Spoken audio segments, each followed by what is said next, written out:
Hey everyone, I'm Matt with Ozark Overland Adventures, and I am back in the garage with another power station review for you.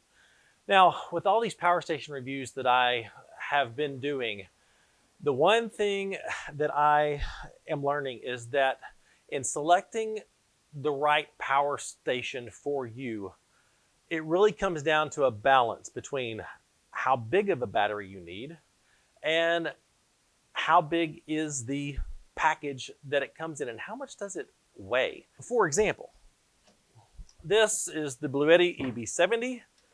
You know how much I love this one. It's 716 watt hours and weighs 21 pounds. This is the Bluetti AC200P. It is a 2000 watt hour battery that weighs just over 60 pounds. This thing is a monster. Now, it would be great if there was something in between these two. I mean, you got the Jackery 1000, which it's okay, but there's not many things truly in between them. But now there's this. This is the Allpowers Monster X. It is a 1500 watt hour power station, solar generator, whatever you want to call it, that packs a 2000 watt inverter with a peak output of 3300 watts. That's crazy. And I think this is a fantastic solution that bridges the gap between the sub 1000 watt hour power stations and then the really massive ones like this. And I like it. Is it perfect? No, and I'll get into that. But overall, I do very much like this one. Ozark Overland Adventures is proudly supported by the More Expo, the Midwest's only indoor event for adventure travel enthusiasts. Artemis Overland Hardware. They have the passion and knowledge to ensure that your next outdoor experience is more than a camping trip, it's an adventure. And Long Creek Overland, your source for Ozark Overland Adventures merchandise and more. So, let's run through the specs of this thing real quick. Like I said, 1500 watt hours, which is plenty long to run just about anything you're going to need in a car camping, overlanding type situation, and will come in real handy in a home emergency disaster recovery type of situation. We just had a Hurricane Ida smash through Louisiana and southern Mississippi. You know, having one of these around in that type of environment where the power's out. Up here in Arkansas, we get tornadoes a lot. You know, that sort of thing. Having one of these around during power outage, that sort of thing, is fantastic. At 1500 watt hours, 2000 watt inverter, 3300 watts peak. Is this thing going to run your home fridge? Yes, it will. Will this run a space heater that you may have laying around that runs off, you know, a wall outlet? Yes, it will. Now, you know, it may not run it for hours on end, but it may get you by. Obviously, this thing is going to charge all of your devices. It's going to run any cooking appliance that you may have, be it a microwave or griddle, cooktop, electric skillet, that sort of thing. This thing will take care of you in that type of environment. Now, when we're talking overlanding and car camping, is it going to run maybe a small blender for making salsa or margaritas at camp? Absolutely. Is it going to keep your drone and your camera batteries and your lights and all that stuff that's rechargeable on the trail? Is it going to keep it all charged? Absolutely. It's going to do fantastic. So let's walk through the different things. It has 4 AC outlets. It is a pure sine wave inverter, so that's great. I do like how they're spaced far apart here, just to give you room for bricks and, you know, adapters, that sort of thing. It does have a car outlet that's regulated, so this will run your fridge for a long time. I'll get into that in a minute. It has 4 USB-A outlets. These are all quick charge USB outlets, so that's great. This USB Type-C is a 27 watt PD port. So, small laptops, drones, that sort of thing, be great for keeping those charged. This one is a 60 watt PD USB-C outlet. So things like MacBook Pros, higher end laptops, that sort of things, this will be able to keep those charged. It has switches here for your DC and your AC. You can see the lights turn green. The AC you actually have to turn on or hold down for a little bit longer to get it to come on. As soon as you turn on, the fans do kick in because it's preparing to put some output out on that inverter. And it's actually got an app that you can use to control, toggle on and off all the ports, check on your power consumption, which I think is fantastic.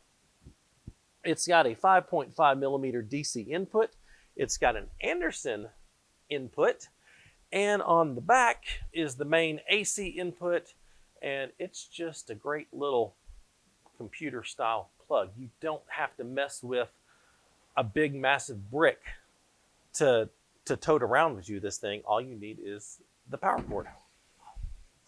In the box, you get actually a whole lot of stuff. You get the power cord. So like I said, great that it's just this, not a big massive brick. That's super handy. You get some adapters for MC4 to 5.5 millimeter if you want to plug in there. You get a MC4 to Anderson adapter, so you can plug that in there. You get a USB-A to micro USB for some unknown reason, since this doesn't take micro USB. I don't know why that's included, honestly. And then you get 5.5 millimeter extension cord for whatever reason. You also get alligator clamps to 5.5. So yeah, if you're running your vehicle and want to plug it into your car battery to recharge this, that's an option. And then finally, you get an Anderson to 5.5 millimeter. So lots of options here, depending on like the type of solar panels you have, or maybe other power bricks and stuff that you have.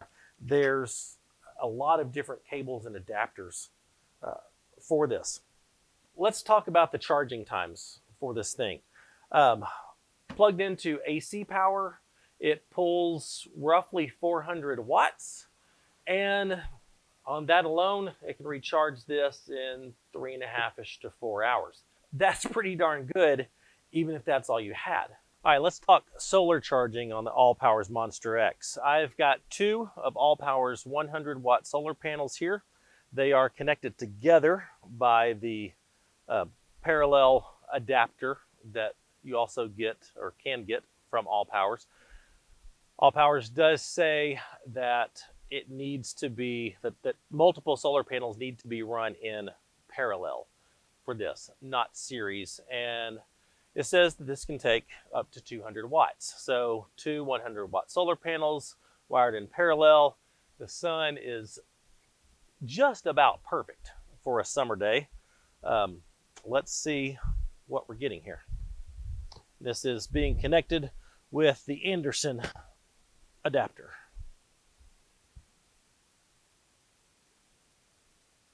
Well, as I suspected, we're only getting 79 watts out of these two panels. I don't know if you can see behind me, but there's 4 other solar panels over there, because I was testing this earlier and was stumped by the fact that I was only getting 79 watts. And so I plugged in other solar panels, and the most I got was 89 watts. And I found that very confusing. And so doing a little digging, everything on Allpowers' website, everything in their usual manual says 200 watts. But I did find one little Q&A on their website where it says the max solar input is actually 72 watts as regulated by the MPPT controller that's in here. So I don't know. I've sent an email to Allpowers to find out about that. When I find out, I'll pin their reply in the comment section below so you can see that. But I'm really baffled by that. If it can only take a legit 72 watts, then, or 89 watts is what I was actually able to find with varying combinations, that's really a bummer. I mean, that's a huge disappointment. 200 watts was going to be, that's good. That'll get you somewhere. But having both of these 100-watt panels maxing out at 79 watts with this thing, pretty bummed. Now, getting 79 watts out of the solar panels is not the end of the world. It is a bummer, but there are other ways to charge this. And you can actually combine 3 forms of charging to charge this pretty darn fast. So I've got the solar charger still plugged in, still getting 79 watts. It can charge via USB-C. Now, the only way I have to charge USB-C is with another power station, so I'm using this one. And so let's plug this one in here. And boom. Now we're charging at 149 watts. That's not bad. But let's plug the power cable in here, because this thing will accept 400 watts of power from AC.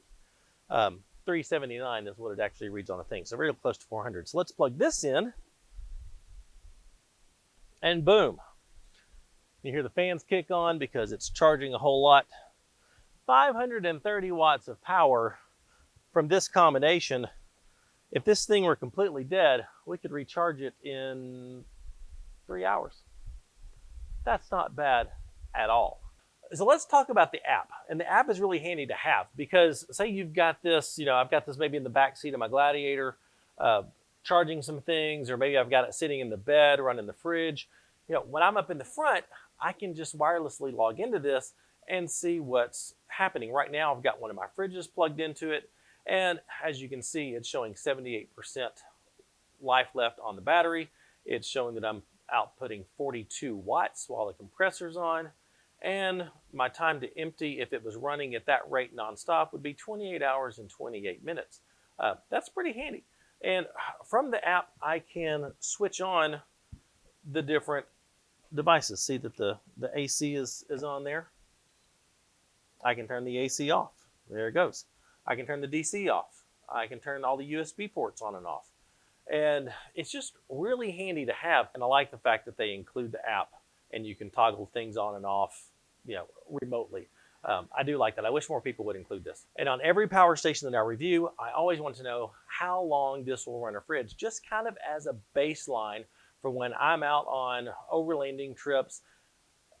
How long is this going to buy me with my fridge if I'm parked at camp for a day or 2 or 3 or whatever the case may be, because keeping my food fresh is critical. So for all of our tests, I run a Dometic CFX3 55 IM set to 34 degrees and do the test inside the house. 2 water bottles inside the fridge for some temperature regulation, and the house is always 74-ish degrees. And this thing did amazing. It ran the Dometic for 106 hours. That is 4.5 days. So if you're out living off the grid, you know that this thing is going to run your fridge for a few days before you have to worry about recharging this or plugging in solar, which for the type of stuff that we do, I think is pretty awesome. Now, obviously results are going to vary depending on the fridge you have, depending on if you're out in Moab and it's 104 degrees outside versus maybe up in the Rockies and it's 40 degrees at overnight. Your mileage may vary, but having a baseline of 106 hours, 4.5 days is pretty incredible. And so far is the best that I've tested because I didn't put the Blue Eddy AC200P and actually charge it because that was just going to be ridiculous.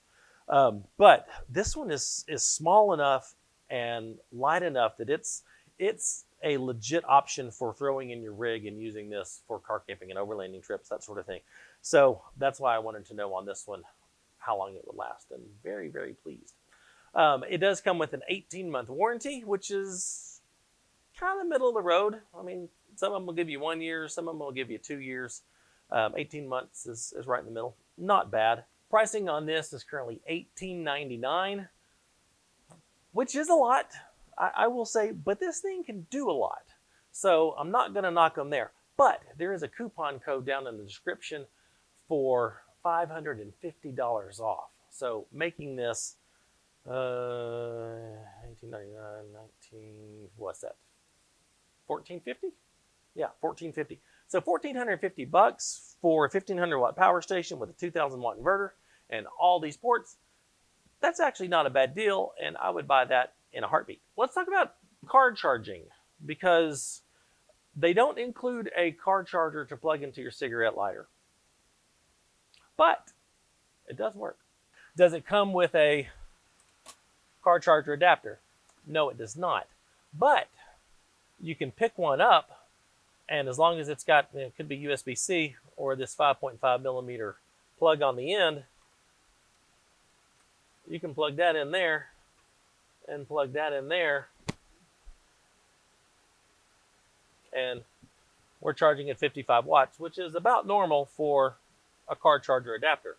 So, I mean, it's not going to fast charge it, but, you know, considering you may only use 10-15% of it overnight, it'll top it back off the next day. If it were me, my use case for this is use it while I'm on the trips, plug my fridge into it overnight, charge all my things overnight, and then the next day when I am on the move, my Gladiator has a 400 watt inverter built into it. This runs at 387 watts input. So for my use case, while I'm on the move, I'm just plugging this thing into the Gladiator with the AC cord and getting it charged super fast. But what if your vehicle doesn't have a 400 watt inverter and has maybe, you know, 150 watt? My wife's Grand Cherokee, it doesn't have a 400 watt inverter. It has a 150 watt inverter. Most modern cars these days do have some form of inverter. What if your car doesn't have a 400 watt inverter? Well, you can actually get other power bricks that are not 400 watts, and like the car charger, as long as it's got the 5.5 millimeter adapter, this is a 100 watt-ish, 72 watts power brick. You can plug that right there into the DC input, and we're actually charging at 102 watts. That's not bad. Now, once again, I mean, that's not fast charging, but it's faster than a solar panel. So now it would be nice if they included these couple things, you know, gave you the option of AC that wasn't 400 watts. But, you know, these things aren't expensive, and you probably have some lying around the house, and it works. Now, let's discuss the things that I don't like about this. First of all is the solar charging that I experienced. Running 200 watt panels and only getting 79 watts out of them. I don't care for that. Is that a deal breaker for me? No, because there's other ways that I personally would charge this. The battery composition on this is the older lithium ion batteries, not the newer lithium iron phosphate batteries. So the fact that this has lithium ion batteries in it means you've got a lifespan to 80% of 500 cycles. The newer batteries are giving you 2,000 to 2,500 cycles with the lithium iron phosphate. Now, realistically, that's 500 cycles to 80% capacity, so it's not dead by any means after 500 cycles.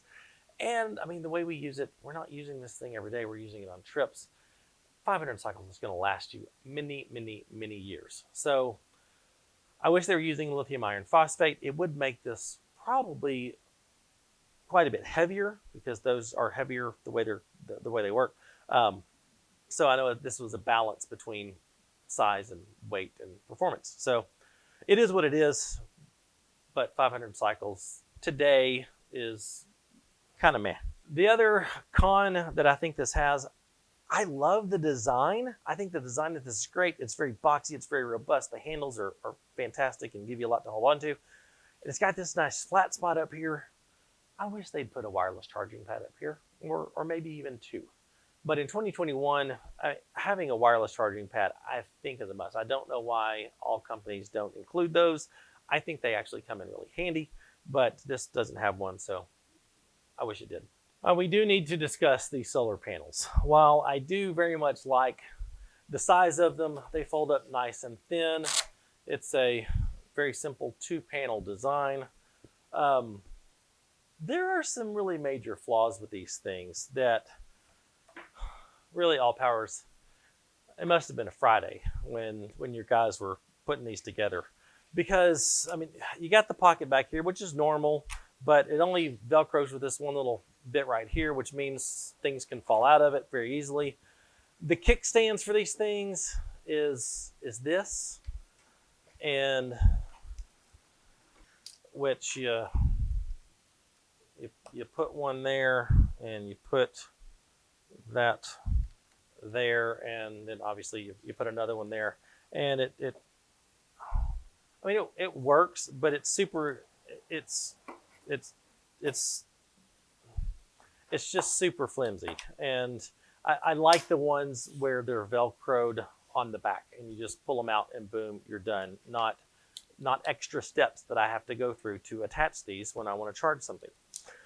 And the biggest issue with this is they do come with MC4 adapters here on the end, but this right here, that's how much cable you get from this solar panel.